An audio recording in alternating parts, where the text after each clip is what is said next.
ఓం నమో వెంకటేశాయ. అందరికీ నమస్తే అండి. Welcome back to my channel Tirumala talks. నేను మీ లక్ష్మీ పూజిత. తిరుమల యొక్క డైలీ అప్డేట్స్కి స్వాగతం. తిరుమల దర్శనానికి సంబంధించిన లేటెస్ట్ అప్డేట్స్ కోసం మన ఛానల్ యొక్క టెలిగ్రామ్ గ్రూప్లో జాయిన్ అవ్వగలరు. అలాగే వాట్సాప్ ఛానల్లో కూడా జాయిన్ అవ్వగలరండి. వాటి యొక్క లింక్ అనేది ఈ వీడియో కింద డిస్క్రిప్షన్లో మరియు కామెంట్ సెక్షన్లో ఇవ్వటం జరిగింది. ఈరోజు ఈ వీడియోలో మనం తిరుమలలో కొనసాగుతున్న దర్శనాల యొక్క పరిస్థితిని గురించి, ఈరోజు దర్శనం టికెట్ల యొక్క వివరాలను గురించి, అలాగే భక్తులు అడిగే ముఖ్యమైన దర్శనం వివరాలను గురించి కూడా తెలుసుకుందాం. కనుక వీడియోని చివరి వరకు చూడండి.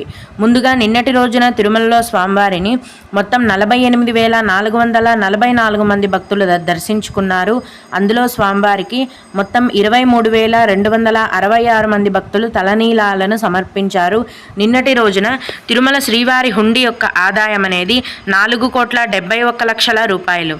ఈరోజు కూడా ఎటువంటి దర్శనం టికెట్లు లేకుండా నేరుగా భక్తులను ఫ్రీ దర్శనానికి అనుమతిస్తున్నారండి. ఇలా టికెట్స్ లేకుండా నేరుగా వెళ్ళే ఫ్రీ దర్శనానికి అన్ని కంపార్ట్మెంట్లు కూడా నిండిపోయాయండి. ప్రస్తుతం టికెట్స్ లేకుండా నేరుగా వెళ్ళే ఫ్రీ దర్శనానికి 18 గంటల సమయం అనేది పడుతోంది. అలాగే తిరుపతిలో ఇచ్చే సర్వదర్శనం టోకెన్లు తీసుకొని దర్శనానికి వెళ్ళే వారికి దర్శనానికి 6 గంటల సమయం అనేది పడుతోంది. 300 రూపాయలు మరియు 500 రూపాయల దర్శనం టికెట్లు కలిగిన భక్తులకు దర్శనానికి 4 గంటల సమయం అనేది పడుతోంది. ప్రస్తుతం తిరుమలలో భక్తుల యొక్క రద్దీ అనేది చాలా ఎక్కువగా ఉందండి. ఫ్రీ దర్శనానికి అన్ని కంపార్ట్మెంట్స్ నిండిపోయి 18 గంటల సమయం పడుతోందంటేనే మనం దీన్ని బట్టి భక్తుల రద్దీ అనేది పెరిగిందని అర్థం చేసుకోవచ్చు. అలాగే ఈరోజు సర్వదర్శనం టికెట్లు అన్నీ కూడా తిరుపతిలోని 3 కౌంటర్లలో ఇచ్చేశారు. ఈ రోజుకి సంబంధించిన సర్వదర్శనం టికెట్ల కోటా అనేది ఫుల్ అయిపోయిందండి. ఇక మళ్ళీ రేపు ఉదయం 4 గంటల నుంచి ఉచిత సర్వదర్శనం టోకెన్లను తిరుపతిలో టీటీడీ వారు కేటాయిస్తారు. ఇక భక్తులు అడిగే కొన్ని ముఖ్యమైన దర్శనానికి సంబంధించిన వివరాలను తెలుసుకుందామండి. ఇవి అడిగిన వారికే కాకుండా దర్శనానికి వెళ్ళే ప్రతి ఒక్కరికి కూడా ఉపయోగపడతాయి.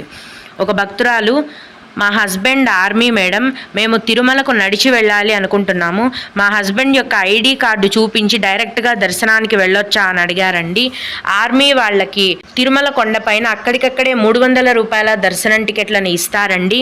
మీరు తిరుమల కొండపైకి వెళ్ళిన తర్వాత ఏటీసీ సర్కిల్ దగ్గర ఉన్న 300 రూపాయల దర్శనం క్యూ లైన్ దగ్గరికి వెళ్ళి మీ హస్బెండ్ యొక్క డిఫెన్స్ కార్డ్ చూపించినట్లయితే వాళ్ళు స్పాట్లోనే అక్కడికక్కడే ఒక ఫామ్ ఇస్తారు. దాన్ని ఫిలప్ చేసి సబ్మిట్ చేస్తే అప్పటికప్పుడే మీకు 300 రూపాయల దర్శనం టికెట్లను ఇస్తారండి. ఫ్యామిలీ కార్డు ఉంటే కనుక ఫ్యామిలీ మొత్తానికి కూడా 300 రూపాయల దర్శనం టికెట్లను ఇస్తారు. అట్నుంచటే క్యూ లైన్లో వెళ్ళి మీరు స్వామివారిని దర్శనం చేసుకోవచ్చు. అలాగే మేము ఏప్రిల్లో తిరుమల వెళ్ళాలి అనుకుంటున్నాము. అలిపిరి మెట్ల మార్గంలో మేము నడిచి వెళ్ళేసరికి లేట్ అవుతుంది కాబట్టి రూమ్స్ అనేవి ఫుల్ అయిపోతాయి. మా పేరు మీద తెలిసిన వాళ్ళతో రూమ్స్ బుక్ చేయించుకోవచ్చా అని అడిగారండి. అలా కుదరదండి. మీ యొక్క ఆధార్ కార్డ్స్ తీసుకొని మీరే స్వయంగా రూమ్స్ కోసం క్యూ లైన్లో నిలబడాలి. వాళ్ళు వచ్చిన వారి ఫేస్ని ఆధార్ కార్డులో ఉన్న వారి ఫేస్ని మ్యాచ్ అవుతేనే రూమ్స్ అనేవి కేటాయిస్తారు. తిరుమల కొండపైన సిఆర్ఓ ఆఫీస్లో ఉదయం 4 గంటల నుంచి మధ్యాహ్నం వరకు రూమ్స్ అనేవి కేటాయిస్తారండి. ఆ టైంలో వెళ్తేనే మీకు రూమ్స్ అనేవి దొరుకుతాయి. శ్రీవారి మెట్ల వద్ద లగేజ్ స్టాండ్ ఉంటుందా చెప్పండి అని అడిగారండి. శ్రీవారి మెట్లు స్టార్టింగ్ పాయింట్ దగ్గర మీకు లగేజ్ సబ్మిట్ చేసే కౌంటర్ అనేది ఉంటుందండి. అక్కడ మీరు లగేజ్ని సబ్మిట్ చేసేసి పైకి వెళ్ళిన తర్వాత మీ యొక్క లగేజ్ని కలెక్ట్ చేసుకోవచ్చు. అలాగే ఏప్రిల్ మే సేవల యొక్క అదనపు కోట ఏ రోజున రిలీజ్ చేస్తారు అని అడిగారండి. ఇంకా వాటికి సంబంధించిన అప్డేట్ అనేది రాలేదండి. టీటీడీ వారి నుంచి ఏప్రిల్ మేకి సంబంధించిన అదనపు కోట విడుదల గురించి టీటీడీ వారి నుంచి అప్డేట్ అనేది వచ్చిన వెంటనే నేను ముందుగా మన ఛానల్లో మీకు తెలియజేస్తాను. అలాగే ఇంకొకరు, ఎలక్షన్ కోడ్ వచ్చిన తర్వాత ఎమ్మెల్యే మరియు మినిస్టర్స్ యొక్క విఐపి లెటర్ పైన దర్శనం ఉంటుందా తెలుపగలరు అని అడిగారండి. మన ఆంధ్రప్రదేశ్లో ఎప్పుడైతే ఎలక్షన్ కోడ్ వస్తుందో, ఎలక్షన్ కోడ్ వచ్చిన తర్వాత ఎటువంటి రికమెండేషన్ లెటర్స్ కూడా స్వీకరించరు. భక్తులందరూ కూడా ఈ విషయాన్ని గమనించాలి. అలాగే ఒక నెలలో ఎన్నిసార్లు సర్వదర్శనం టోకెన్లతో దర్శనానికి వెళ్ళొచ్చు అని అడిగారండి. ఒక నెలలో ఒకసారి మాత్రమే సర్వదర్శనానికి వెళ్ళాలి. అంటే మీరు సర్వదర్శనం టికెట్ తీసుకున్న రోజు నుంచి 30 రోజుల గ్యాప్ తర్వాత మళ్ళీ సర్వదర్శనానికి వెళ్ళొచ్చు. ఈ విధంగా నెలకు ఒక్కసారి మాత్రమే సర్వదర్శనం చేసుకోగలరు. అలాగే ఇంకొకరు స్వామి గుండు విధి విధానాలు మొక్కు చెల్లించిన తర్వాత ఎప్పుడు దర్శనానికి వెళ్ళవచ్చు అని అడిగారండి. తిరుమల కొండపైన నందకం గెస్ట్ హౌస్ దగ్గర కళ్యాణ కట్ట ఉందండి. అక్కడ తలనీలాలను సమర్పించవచ్చు.